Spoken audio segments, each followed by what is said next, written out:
In 2007, Sarah Jane Weaver, now the editor of the Church News, wrote an article where she shared the following story. As a college student, Henry B. Eyring often worked out physics problems with his father on a basement blackboard. One day, his father, a world-renowned scientist, made a simple observation. "We were working a problem just like this a week ago. You don't seem to understand it much better. Isn't this what you think about all the time?" When the student answered no, the senior Henry Eyring offered advice.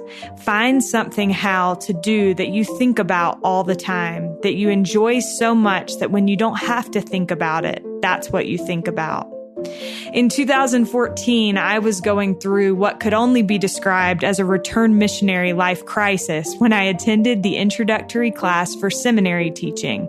I had no idea what I was doing with my life at the time, and when the teacher shared this quote, it resonated with me. In my notes, I attributed it to Sarah Weaver, who had written the article, rather than President Eyring's father. But I knew I needed to find that thing I thought about when I didn't have to think about anything else. It wasn't until years later, working at the Deseret News, that I revisited those notes and realized that I now worked with the very person who had shared the idea that shaped my life at a pivotal point. To me, Sarah Weaver is a great example of someone who truly loves the work she does, and I believe it's because it's what she thinks about when she doesn't have to think about it. Sarah Jane Weaver is the editor of the Church News. Since 1995, she has covered, among other things, the church's welfare services, church education, and social issues impacting Latter-day Saints. She is also the host of the new Church News podcast. This is All In, an LDS Living podcast where we ask the question, what does it really mean to be all in the gospel of Jesus Christ? I'm Morgan Jones, and I am so honored to have Sarah Jane Weaver on the line with me today. Sarah, welcome. Thank you so much for having me. Well, I have been so looking forward to this, and I think it's because I had the chance to work with Sarah fairly closely when I was at Deseret News, and she always has these incredible stories. And so I'm excited for people to get to know you a little bit better today, Sarah. I was reading in preparation for this, and I originally had a question where I said, how did you initially get into writing and journalism? And then I read an article that you wrote where you talked about your third grade teacher and something that she told you about how you would someday thank her for teaching you how to write. And I wondered if you could start us off by sharing that story and then sharing what your ability to write has meant to you in your life. Well, I'm happy to do that. I had a third grade teacher who was not a big in stature. She was probably the same height as most of her students, but she was fierce. And I was probably a harder than average third grade student. So when my teacher, her name is Bonnie Oatley, and when she noticed my desk was messy, and it typically always was, she would dump the contents onto the floor and make me clean it. And, it was one of those processes where you always found like crinkled missing assignments. I remember my mother spent a lot of time talking to my teacher that year. And she had the entire class do an assignment every week. And the assignment was thought of the week. She would give us a thought of the week and ask us to write an essay on it. And one of the particular essays that I remember the most was this thought of the week that said, today is the first day of the rest of your life. And I could not figure that out in terms of what that meant. And we had quite an ordeal. It was one of those third grade experiences where I pouted and I cried and I sat at my desk and I missed recess. And ultimately I took the thought home as homework and I figured it out. And I don't remember what I wrote. And I don't remember much of thinking that I did a good job with it. But when I turned it in the next day, my teacher turned to me and said, someday you will see me on an elevator and you will say, thank you, Mrs. Oatley, for teaching me how to write. And I really didn't appreciate it at the time. I know I told her, probably in a pretty quiet third grade voice, that I would never do that. But But I did not forget those words because she told me I could write, and I believed her. And that led to writing for the junior high newspaper and the high school newspaper, and pursuing a degree in journalism at BYU. I'm one of those rare people who never had to figure out what they wanted to do when they got to college. I didn't have to explore other things. I declared my major before I ever went to school. I knew I wanted to be a journalist. I knew I wanted to tell stories.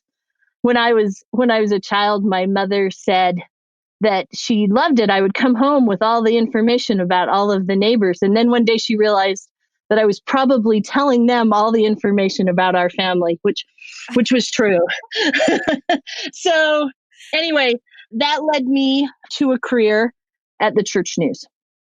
So tell me how you ended up initially at the Church News, because I don't think I've ever heard this story. I graduated from BYU. I did a fellowship. It was called the Pulliam Fellowship, in which it was sort of an intensive additional training program for people who wanted to pursue a career as a journalist. I spent some time at the Arizona Republic and got a call one day. I had also done an internship with the Deseret News Washington Bureau and learned a lot from the Deseret News Bureau chief, Lee Davidson. He's still a journalist in this market. And the Deseret News called and said, "Would you like to interview for the Church News?" And you know what? At the time, I wasn't sure about that. I wanted to win a Pulitzer Prize. I wanted to be a political reporter. I enjoyed daily deadlines. The Church News is a weekly publication. But I came in for the interview. And when I left that interview, I knew my life had changed because I knew I was going to take that job. And I came to the Church News and never looked back. And you've been there for how many years now? 26? So no, 27? 20, I celebrated 25 years this June. So a quarter of a century. Yeah. That's amazing. I think that you, Sarah, are a great example of somebody that just is kind of immersed in their job, and not in a bad way, like in a totally healthy way. And you take your job seriously. You try to do a very good job, and it is not an easy job. Having observed it, I think people probably don't give you enough credit for how much work being the editor of the Church News is. So I wanted to ask you a few questions about your experience there. How have you seen the media change and evolve over those 25 years as a reporter and editor for the Church News? Well, you know, when I started my career, we did not even have spell check on our computers. We certainly did not have the internet. Email was just coming on. My email address is just Sarah@Deseret News, because I don't think anyone realized everyone in the world is going to have one of these email addresses the day we set those up. And so we have moved from what was then, you know, a very deliberate digital print, a print strategy where you wrote an article and it went to presses and people read it in print, to where we've seen digital media evolve. And just this January, the Deseret News, which is the company that publishes the Church News, announced that after 170 years, they were going to not publish a daily newspaper. Now, they replaced those products with other great print products, including a weekly newspaper and the Deseret News National Edition, which has been distributed with the Church News, and a new magazine. But for the most part, it signals a move where the Deseret News is going to focus entirely on digital publishing. Yeah, which is wild. So wild. I think it was super cool, and maybe we can find a way to link this in our show notes. But reading your post about the end of the daily print paper and seeing the picture of you as a young reporter was so neat for me to see. What would you say, Sarah, are some of the unique challenges that you face as editor of the Church News specifically that might be different than those of other media outlets? Well, I'm so glad you mentioned that post. That was a huge computer. I mean, and you should know, Morgan, I didn't get to use that computer all by myself. We had to share those. We had to share those computers. The company didn't have enough computers, so you kind of scheduled your time to write your story, and you would do some phone interviews, or you'd go out and fill your notebook and come back, and then you'd schedule your time that you could have on the computer to write it up. And everyone was super glad that we had computers. Um, we were moving to new technology back then that made that possible. And I said in that post how much I loved going to the presses and seeing papers come off the presses and smelling, ink, and getting a little of that newspaper ink on your fingers as you read it. I absolutely am going to miss getting up and running outside barefoot to pick up the paper in the snow and curling up to read it, because there is something about me that likes that medium. But, as everything changes, we have to adapt and change as well. And there's some really great things that have come. And one of it is at the Church News, one of the things that makes the job so wonderful is that we get to amplify the words of people that we sustain as prophets, seers, and revelators. And what a great mission to be able to come to work and say, how can I amplify the words of prophets today? And so the work is so much less about each of us individually. And we hope it's about the words of people that we sustain and lead the Church of Jesus Christ of Latter-day Saints. I was so happy that you shared the story of being inspired by the words of President Eyring's father, because it's not whether or not I wrote the story or not. It's that we were able to take words that someone shared and put them in a medium that makes them accessible to people. And the internet has changed that. Now, at first, that was an interesting transition, because you go from producing a weekly paper to having news that is updated minute by minute. And it changes the processes of publishing, I think, in a really positive way. And then we've actually had to reach out and look at other forms to share the messages. The Church News just started a podcast. A few years ago, we started producing Church News videos. We send a lot of our content out in weekly newsletters where they go, where people access them by email. It didn't come naturally, but I love social media now, and we often live tweet events. And so that's been some of the challenges for me personally, is learning how to adapt to take the message to the mediums where people can find it. Yeah. I think that is true of so many jobs in general, but especially in the media, just that idea of having to continually adapt. And I talked with Devin Graham about this a few episodes ago, about having to pay attention to algorithms and kind of being victim to or subject to algorithms. But we change and we evolve and adapt. What do you wish, Sarah? I think one thing that you have had a unique glimpse at is just how much church leaders care about the members of the church and how hard they're trying. And so I wondered, what do you wish people who have faith questions or doubts understood about church leadership? And how has working with them shown you that they are truly directed by God? And I will preface this by saying one of my favorite things that you have ever written was the piece that you wrote about the policy change. And I thought that was such a great example of approaching questions and doubt. So if you feel comfortable sharing any of that, I think that'd be awesome. Yeah, I'm totally happy to share that. It is interesting. When I started my career, I knew I was going to take the job at the Church News, but as we always do, we go to people we trust and love and respect for some advice and direction at those sort of hinge points in our lives. And I went to a professor of mine at BYU, and I asked her about a career at the Church News. And her response has been burned in my memory, because she said, well, I hope you have a testimony of the church, because if you work there, you're going to need it. And what she was saying turned out to not be true at all. But she was saying that as you get closer and see the inner workings of the church, it will cause you to question your faith. And actually, the opposite on every front has happened.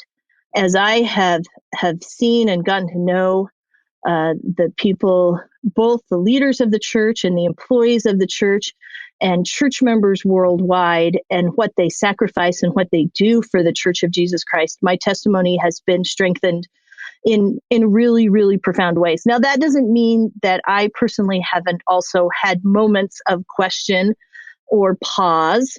And I did write about that. One of those came the day that the church released the policy on blessing and baptizing the children of LGBT couples. And a member of my staff called my cell phone, and I still remember where I was driving on the freeway, and said, "Have you heard this?" And I said, I don't think that sounds quite right. I bet you've got some bad information. And I pulled over and I read the statements that I could find online. And I immediately called my husband, and I still remember what I said. I said, for the first time in my life, the church feels unfamiliar to me. There was something about the church that had always felt so familiar that felt unfamiliar. And, we cried a little, and I remember we just said, let's just put this in a box. let's just put this in a box until we have more information, more understanding, more insight, till we've been able to pray about it, to fast about it, to ask more questions. And so that's what we did. I said, okay, I'm going to put this in a box. I called it a theoretical box. And then I actually went back to the office, and I personally authored the Church News article on that policy. And in coming days, I learned a lot about that policy, and that it was motivated by love. And I was able to interview some of the church leaders who were able to share some of their motivation. And then, as we all know, a few years later, President Russell M. Nelson gave a historic address to BYU students, where he also talked about the motivations behind that policy and why the policy was ultimately reversed.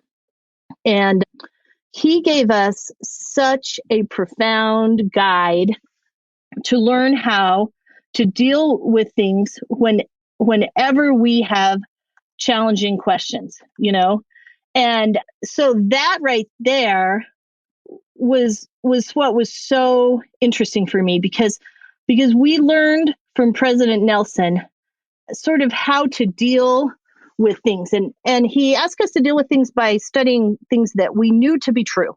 And I remember listening to him talk and thinking, well, these are truths that I do know. I do know that God loves me and that I'm his daughter. I do know that eternal laws direct my life. And President Nelson talks a lot about laws. We were on a trip in Brazil, and he was doing an interview in Brasilia, Brazil, and he talked about how laws govern everything, including Scrabble, and that if he follows the laws of Scrabble, he can always win. And that is a good way to look at things. He talked about that in that historic address. He said, eternal laws direct our life. And he gave us a promise in that. He said, great blessings and happiness come to us as we live by those laws. And he said, the prophets and apostles are always going to promote those laws. And ultimately, he said that we as a church can know all those things for ourselves. So I think the piece that you talked about, I said, the thing that was most profound about me listening to a prophet talk about laws and love and how the brethren feel about each of us and how our Heavenly Father feels about us is that maybe I don't need a box anymore. Now, that's not to say that that's not a good philosophy. I think it is. When we have questions, when we have concerns, sometimes if we just table those until we can get a little more information, then the outcome or the way we feel about them may change over time. Yeah. Well, and I think that it's important to realize that when we talk about, putting things on a box or on a shelf or whatever, we're not saying just put it away and don't worry about it. Mm-hmm. The process is to continue to seek more information, to pray, ask questions, kind of to do the homework with it. We're not just saying, just don't worry about it. And I think sometimes that's the way that people think about something like that. And of course, we know that that policy was eventually changed. And so time has a way of changing things as well. And the thing that I thought was most interesting about President Nelson's address is he said one of the things that motivated the change is that they received letters from LGBT families and they studied those requests, and that is what we're talking about, more information.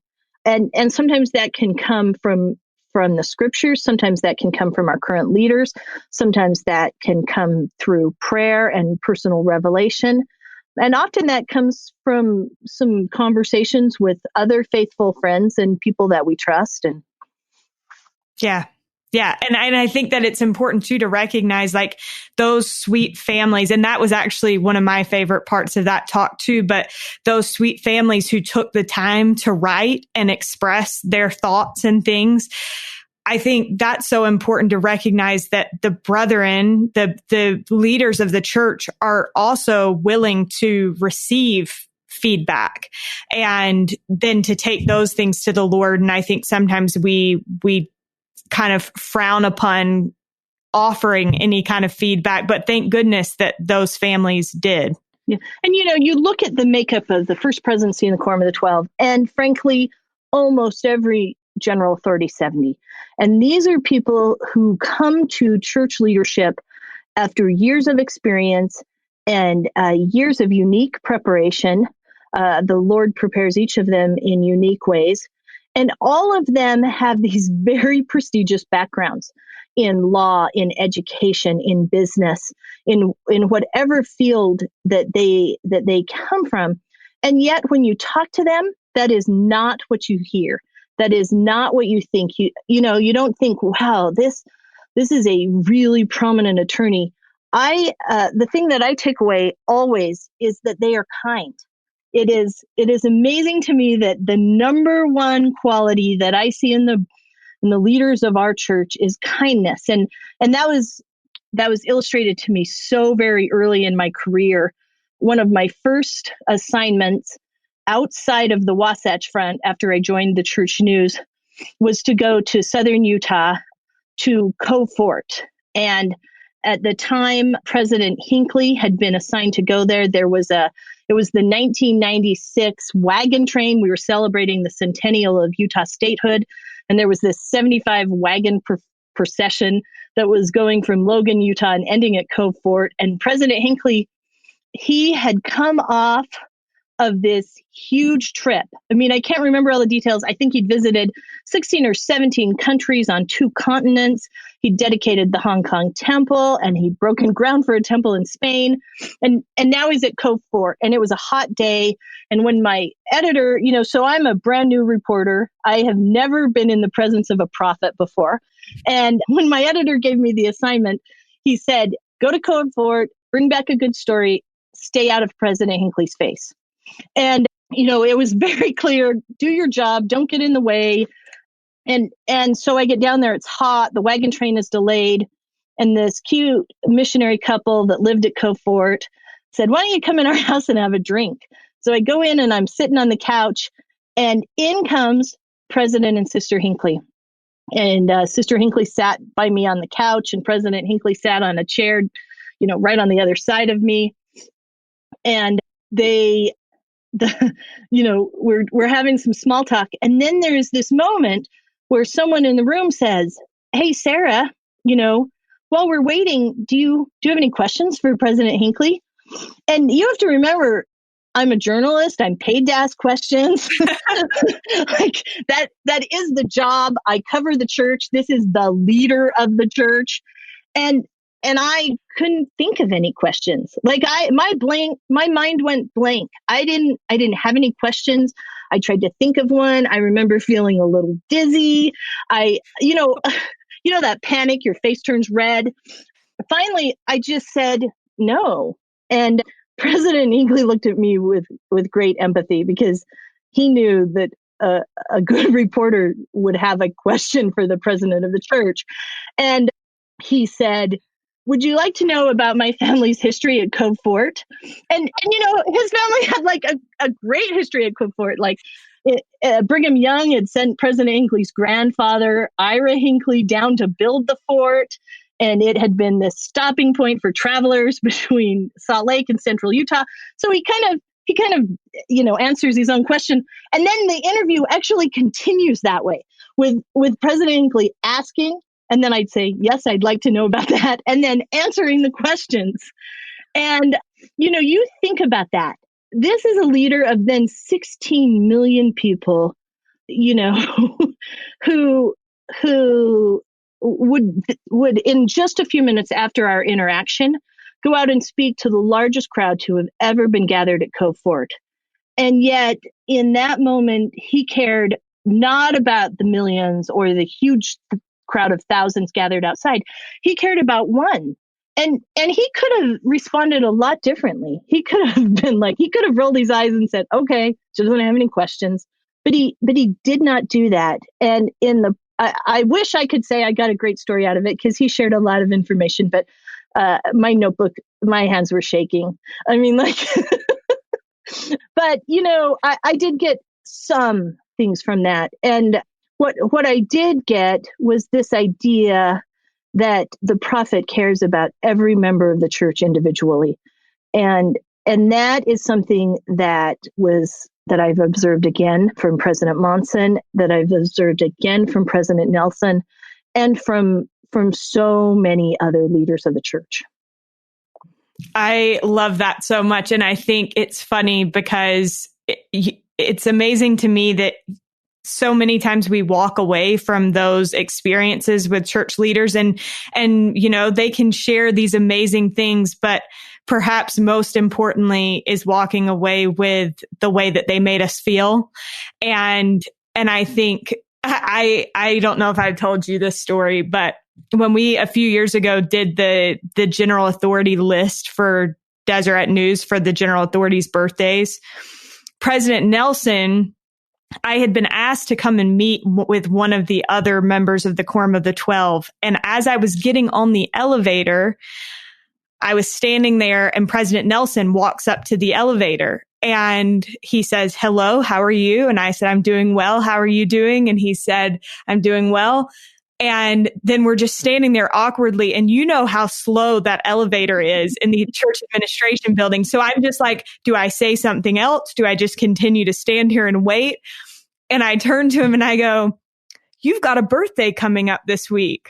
And he looks at me and he goes, "And how do you know that?" And I was like, oh, wow.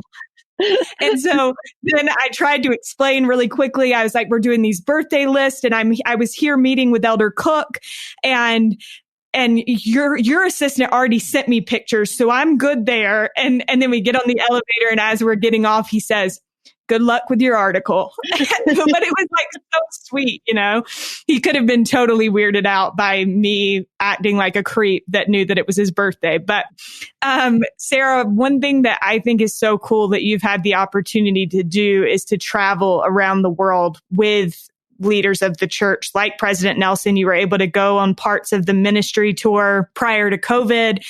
First of all, how do you balance traveling all over the world, being a wife and a mother? And are you still the Relief Society president in your ward? I am the Relief Society president in my ward. My husband and I have been married 25 years. We have 3 daughters. Our oldest daughter is at BYU. My middle daughter is in Crittenden, Kentucky, serving a mission amid COVID and having a really, really profound and remarkable experience. We're so grateful that she has that opportunity and can serve right now. And then my youngest daughter's in high school. And that has come with some unique challenges when the kids were little and I would travel for work. My husband would take the time off work so he could be home and drive to the piano lessons and the soccer games. And so the way that has worked is that everything we do in life is usually because other people support us.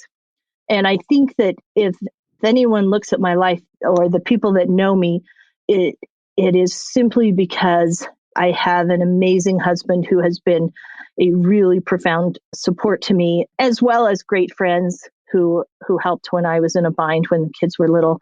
And I live in this amazing neighborhood. And so when people say, how on earth do you function as the Relief Society president? I function as the Relief Society president because Relief Society is this remarkable organization for women to display their discipleship of Jesus Christ. And so in my ward, ministering functions at a higher level out of necessity because there's a lot of things that have to happen on the ministering level.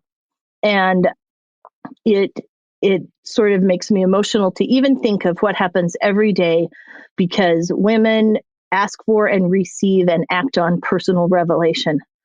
And they elevate their lives and the lives of others. And in my neighborhood and in my ward, that works in ways that I cannot begin to articulate, from the smallest things of a phone call when someone's lonely to bigger things where someone is giving someone a ride to a doctor's appointment, or even to stay with relatives in a different city. There's just so much that happens every day. And if you think about that and multiply that across the world, and I remember not too many years ago, I was on an assignment in Tonga, and I went out to this small island in the middle of the Pacific to write a story. And there was no hotels. There was no stores. There were just homes of members and 2 Latter-day Saint meeting houses. And the mission president, even though it is not standard, because there was no place else to stay, said I could sleep at one of the meeting houses. And I remember walking into this classroom in this meeting house in the middle of the Pacific on a small remote island. And the women there had brought mats and a pillow, and they had made that room into something that was very special. And then 2 sisters from the ward came and they stayed in the building, and they said, the bishop said, well, you don't speak Tongan, and if there's a problem, we just thought someone should be here that does. But think about that. Think about that message, that wherever we go in the world, Relief Society is there for us, and it can make us feel at home, and it can make us feel protected, and it can strengthen us spiritually, and it can do stuff for us that we could never do alone. And, I think I tell my daughters, they're just at that age where they're leaving young women and going out into where they think that they, it's not as fun to go and spend Sunday with the old ladies. And I say all the time, this is the greatest thing that will ever happen to you in your life. Your membership in Relief Society is the most profound thing that will ever happen to you, because wherever you are, there is someone who's going to be your friend. Yeah. I served with a lady in a Relief Society presidency, and she told this story always about how one night she went to go check on some girls that were not active in our YSA stake, and she knocked on the door, and this girl came to the door. Then kind of under her breath, she said, "Old daddy," as in like her dad had transferred her records so that she could be found. And this Relief Society president had some children at the time that were not active. And she said, that has stuck with me, because I hope that somebody somewhere knocks on my daughter's door, and that if my daughter happens to wander into Relief Society, that somebody sits next to her. And so I think that is a powerful thought. Sarah, I love that you mentioned the experience with the members in Tonga. You said that your favorite assignments include reporting on temple dedications and writing about members around the world. And I love that you've shared experiences with that and talked a bit about the global nature of the church. But I wondered, what have you learned as you've traveled around the world about how we are all more the same than we are different? Because I think, we hear those stories about members in Tonga, and here in Utah, we're like, I can't even imagine that. But I think also there's this powerful foundation that we're all children of God. So how have you seen that? So many of the trips that I have taken for the church news, I've taken alone, where someone's given me a camera and a computer and a plane ticket, and then I'm in the Philippines. And there's always a moment where I think, okay, travel never came easy for me. It made me extremely anxious. It's ironic that I have traveled as much as I have for my career, because if someone had asked me if I wanted to travel when I was younger, I would have said no. And it's been such a profound blessing to see the church around the world. I'm also grateful to have seen countries and cultures. But that's not the blessing. It's the church members, and it's getting off a plane. I remember after a horrible storm hit Tacloban, Philippines, and flying in and having all of this destruction and no power and no water, and getting off the plane and looking around and immediately knowing who the bishop was that had come with his counselor to pick me up, because you could tell it, because the church had elevated their lives and they looked different. And then having the opportunity to go and see how the members were doing after that horrible, horrible storm. And the members of our church, most of them had fared better than so many others, because their stake president had asked them to spend the night in the stake center, which was a little more stable and damaged a little less than some of the homes. And then they had all gone out in mass and found the people that were other members or neighbors or others who needed help. And our buildings were a refuge where people got medical treatment and water and were able to sleep and got food. And then in coming weeks, the church had this program where people could rebuild. They could get some tools and learn some skills and rebuild their own home. And then they would rebuild 10 other homes. And then in the process, get a certification to be a builder in the country. So coming out of the storm, they actually had a self-reliance path forward, as well as a home, as well as, and in the process, 9 other people had homes built for them. And so you think about that little thing that's happening across the world, and it doesn't matter where you go. It doesn't matter who you meet. I remember walking with a woman along the shore of the Amazon River in Manaus, and we talked about the church and our place in the church as women. And we talked about the church had just released Daughters of My Kingdom, and we kind of compared stories from there. And really, when I was flying home, I thought about that experience. She lived in Manaus. I lived in Salt Lake. Each of those experiences were relevant to both of us and our lives. And it's just like you said, Morgan, there's far more things that connect us than divide us. Yeah, I think that is, that's true. I think regardless of whether we're talking about geographically or life circumstance or marital status, that's one thing that I feel like I have been grateful to have gained a testimony of is that at our root, the most important identity that we have is that we're children of God. Sarah, before we wrap up, I did want to ask, I feel like your job has probably changed quite a bit in the last 10 months with COVID. And one thing that I have noticed is how much the church leaders seem to have relied on church news to get messages out to members of the church, whether it be through video or podcast or written content. And so how would you say that your work has shifted during the pandemic? And what have you observed being the focus of church leaders right now? Well, it's so interesting. You think of President Nelson's ministry as president of the Church of Jesus Christ of Latter-day Saints. And in the first 2 years he was prophet, he visited 35 nations. He visited 6 continents. He traveled thousands of miles. I received the assignment to go on many of those trips with him. And he's ministering to people in really large gatherings. Thousands and thousands filled the stadium in Guatemala. And then just a few months later, he traveled to Vietnam and met in a hotel ballroom with hundreds. And both were powerful and both were meaningful and both showed a prophet ministering to people. And then COVID comes and he can no longer travel to a country and speak to people in their own language and have one-on-one interactions that change their life. And yet all of those things did not cease because, President Nelson is an early adapter to technology. He knew how to use it. He felt comfortable with it.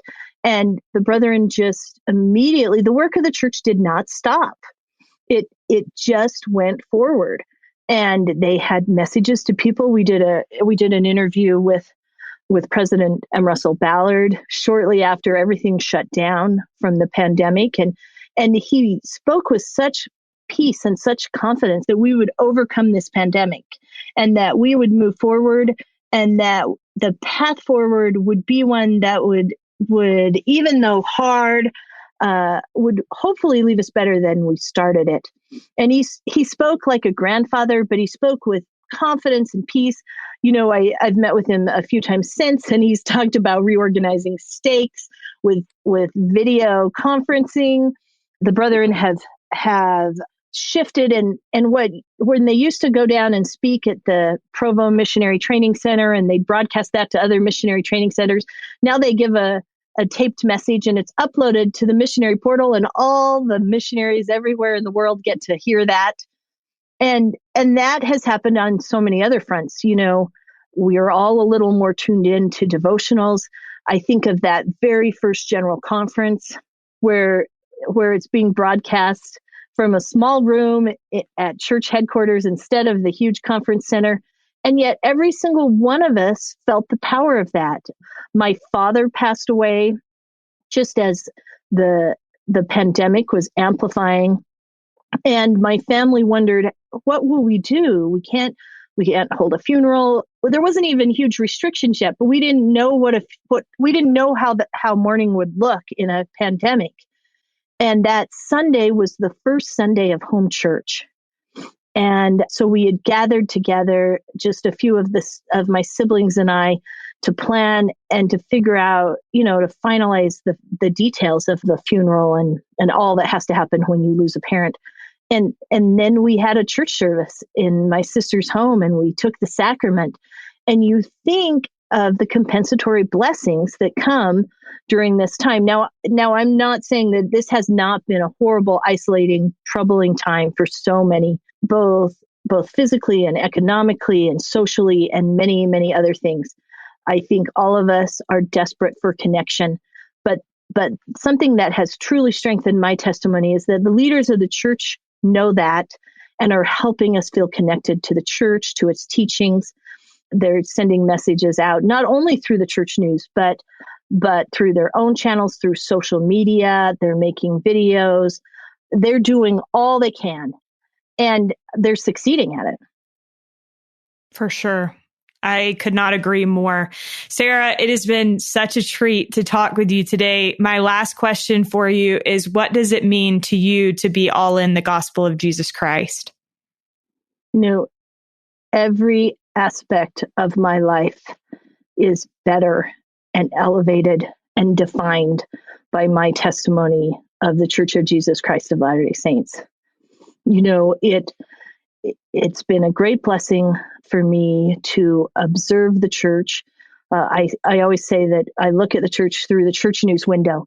And what I mean by that is that I'm certainly not doing anything different than any other member of the church is. I just have a unique view into what our church leaders do, how they act, how they minister, what they teach. And And that view from the church news window is profound, and it's beautiful, and it portrays something that I have a hard time articulating, because it's a prophet who can speak to thousands and then minister to a 14-year-old girl.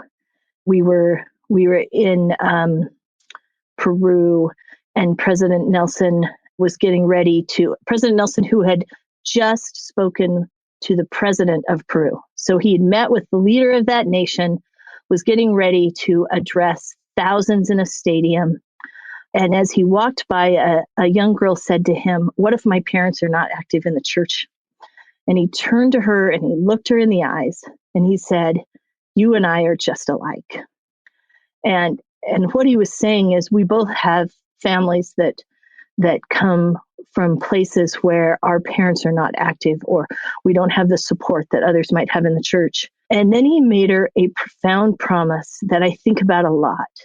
And he said, "Your family and your friends and others will see the light of the gospel reflected in you.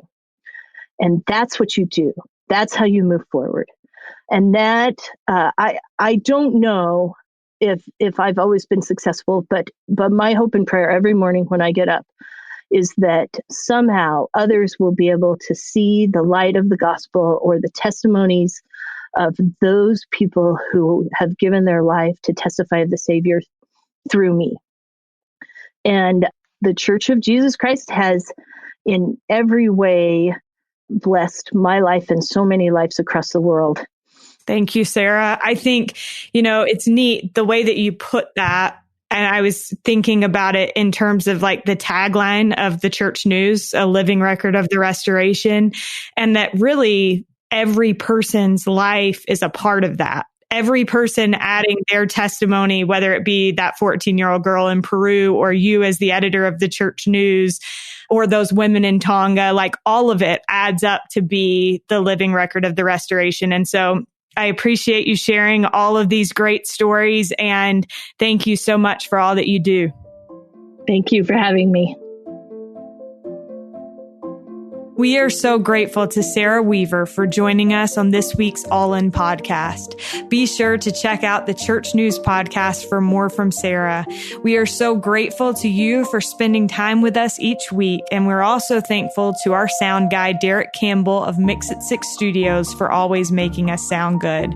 We'll look forward to being with you again next week, but if you haven't already, in the meantime, could you do us a big favor and leave us a rating or a review on the Apple Podcast?